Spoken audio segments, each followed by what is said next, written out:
د پنجاب دی دا دیار او هغه یار کله بیلیږي پښتانه په ګنډتار کله بیلیږي لامو تر اباسي نه یو پښتون دی یوه خاوره یوه وینه یو مضمون دی هزاره ترکمن ازبک که تاجکان دي پشهي ګجر عرب که بلوچان دي سر شیندل دي زر شیندل دي جواري ده د تاریخ پاڼې ته نوي سرداري ده پر هیواد مات شوي سر بلا دې واخلم پر ګولو ویش د ټټر بلا دې واخلم خمارونه اننګي د نوش بادې شه جنتي حورې د زه د مور شودې شه زه به نه یم زه د نه یم تلویدانه خو تل پاتې دې وي لوی افغانستانه موږ پر تاسو باندې وکړه سپارښتنه له خطره خالي نه ده سرخندنه او که ویرېږې نه په کور کښېنه دننه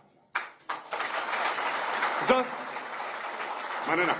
زه د داسې یو ضدي قوم پیداوار یم زه د داسې یوې ژبې څوکیدار یم چې وګړي یې په زشتۍ سره ګړېږي یو د بل پر غیبتونو نه مړېږي لا په دې باندې پوه نه شوم چې دا ولې مرګ زغمي خو تربور نه زغمي بلکلې یو پښتون او بل پښتون غوښه چاړه دي تر غړۍ پورې د یو بل نه ماړه دي بعضې اورم د پیړیو بدیدار دي کروانده لاس ته راوړنې بند کوکنار دي د ګوهر شخه شولانګه به زیاتېږي دا حالت په ورځ تر بل ترنګلی کېږي ګېډې ورک شلو بس خوند له کلي ورک شو یو په مرګ او بل په ژوند له کلي ورک شو پر اوږو باندې ټوپکې او ګردنۍ دي وا زما نیمه ارمانه ارمانجنه له خطره خالي نه ده سرخندنه او که ویرېږې نه په کور کښېنه دننه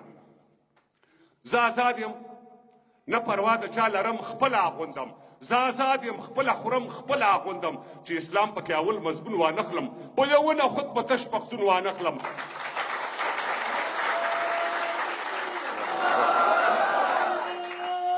الله اکبر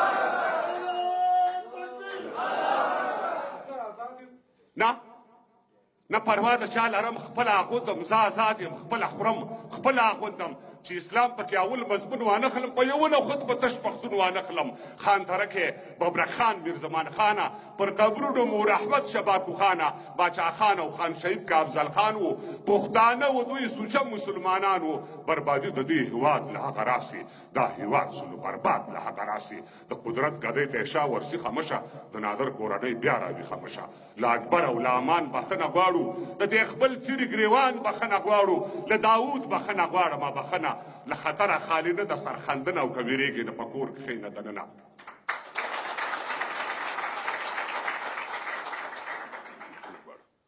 په زرګونو اربابانو خانانو غریبان د خپل دولت څوکیدارانو نه یې وخوړه په بل نه یې په خپله دا دنیا نو بیا ډېره کړله سله نه یې ورکړلو زکات او نه پرې خات شول نه یې نوم نه یې نښانو نه پرې یاد شول خوشحال څه و